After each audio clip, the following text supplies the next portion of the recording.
bien, hablábamos del debate que está caliente a nivel nacional.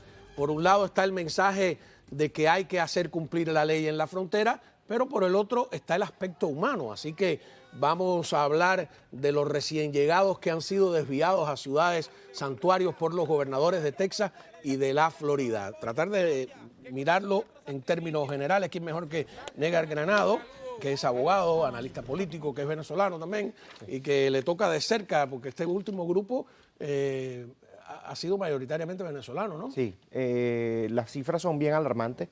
De enero a agosto del año 2022 pasaron por la frontera sur de los Estados Unidos 70.000 venezolanos. Es una cifra muy alarmante por dos razones particulares. La primera de ellas, porque muchas de esas personas arriesgaron su vida para poder llegar a la frontera sur de los Estados Unidos, entendiendo de que están saliendo o de Venezuela como una primera migración o de otro país haciendo una segunda migración hacia los Estados Unidos.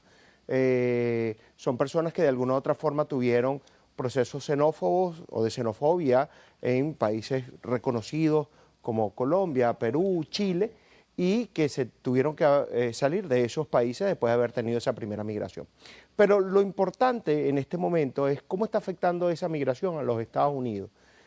Cuando nosotros vemos y analizamos que esas son 70.000 personas que llegaron a la frontera y que traspasaron, rompieron la condición de frontera, son personas que deben ser consideradas delincuentes.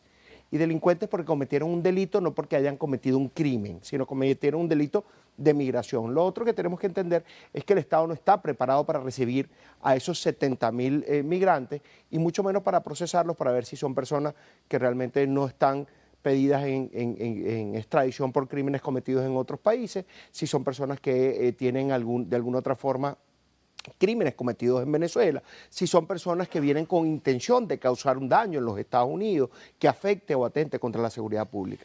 Cuando nosotros vemos el macro de lo que significa un exilio forzado, y de ahí debo partir, la migración requiere que la persona se prepare para llegar al país que lo va a recibir. Estas personas no están preparadas para ser recibidas en los Estados Unidos, están llegando de una manera desesperada, buscando de alguna otra forma una mejor calidad de vida que no le estaba brindando su país, Venezuela.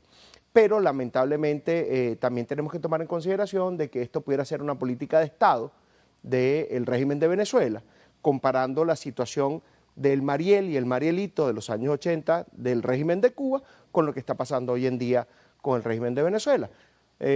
Han habido de alguna otra forma informaciones a través de las redes sociales de un exalcalde del régimen de Nicolás Maduro, donde decía de que en 2 años ya con esta migración se acababa y se le causaba daño a los Estados Unidos. Vamos a escuchar los comentarios por lo menos de uno de los venezolanos que llegó ahí a Massachusetts, enviado a Martha's Vineyard, y que ahora están en una base militar, ¿no? Los han llevado a Joint Base Cape Cod. Adelante. Para resumir la historia, el viaje literalmente nos engañaron, nos dijeron que íbamos, nos dijeron que íbamos a Massachusetts, en realidad llegamos a Massachusetts, pero no sabía que veníamos acá.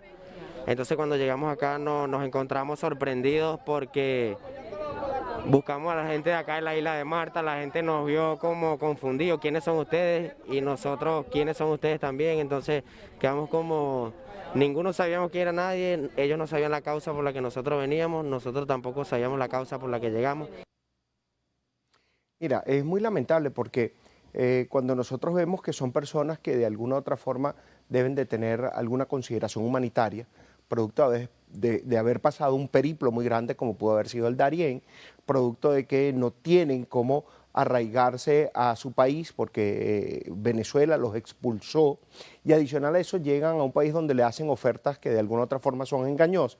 Vemos que se está jugando con estos humanos desde el punto de vista político. O sea, yo estoy totalmente de acuerdo de que el impacto que ha podido tener esa migración desacerbada, que no ha tenido un control por parte del gobierno federal, ha impactado en el estado de Texas. pero tampoco es justo de que Sí, porque lo que utilicen... dijo el gobernador de Texas es que Kamala Harris había dicho que ahí no había ningún problema. Entonces, digo, bueno, voy a llevarles el problema. El problema a Washington, o el problema a Nueva York, o el problema a Massachusetts, o a Delaware. El problema está ahí. ¿Cómo estás llevando el problema? O sea, tú estás utilizando a estas personas como una ficha de canje humanitario, como una ficha de canje político, desvirtuando lo que es la función humanitaria que debería de tener. Dice el ¿no? gobernador que en el fondo también los están soltando en Texas a la buena de Dios. Hay una cosa importante que hay que decirle porque hay 70,000 venezolanos, pero hay 180,000 cubanos aproximadamente que han llegado en el año fiscal. Si el éxodo venezolano de verdad crece, que es el más grande de la historia del continente... 6.800.000 venezolanos de acuerdo a la Organización Aquí de llega 1 millón de Unidas. venezolanos Fácil. fácil. Sí. Pero hay que decirle que a lo mejor muchos no saben que no tienen por qué montarse en esos autobuses ni en esos aviones. Eso, porque yo ayer hablé con unos cubanos que llegaron ayer, un grupo de familiares, le pregunté. Y entonces, claro, como tienen familiares, los familiares le pagan un pasaje. Muchos de los Para venezolanos poder ser recibidos en sus casas. vienen acá. O sea que no es algo obligado, porque a lo mejor se creen que están obligados o a lo mejor no sé cómo, pero es importante decirles que no están obligados, esté usted o no de acuerdo con el mensaje de los gobernadores de la Florida y de Texas, porque a lo mejor no lo saben, ¿no? Claro, fíjate, Cao, hay algo que tenemos que analizar, y es que el problema radica, lamentablemente, en que el gobierno federal no tiene cómo filtrar a estos migrantes que están llegando. O sea, lamentablemente, cuando nosotros vemos la antropología de estas personas, no tienen un buen verbo, no son personas que de alguna otra forma pudieran entender cuál es la situación que están viviendo. O sea, ellos rompieron... Ni tú ni yo lo hubiéramos entendido tampoco, pero es una confusión llegar ahí acá, al medio. a donde quería llegar era cómo pueden entender de que los van a mandar para un sitio cuando no saben ni siquiera el idioma. Él dice, nos dijeron que en Massachusetts llegamos aquí, yo digo, no sé, ¿a dónde pensaba? Pero es que tampoco llegar. tienen como decir, me voy a quedar porque yo no me voy a montar, porque de alguna otra forma están tratando de entrar en un sistema y el sistema los termina de arropar, ¿no? Ahora, qué terrible lo que nos pasa, ¿no? A los nicaragüenses, a los venezolanos, a los cubanos, víctimas de algo que deberíamos discutir. Te invito a que regreses con más amplitud. Todo gusto. La entrevista con la alcaldesa pues ocupó un espacio mayor de lo que imaginábamos al principio.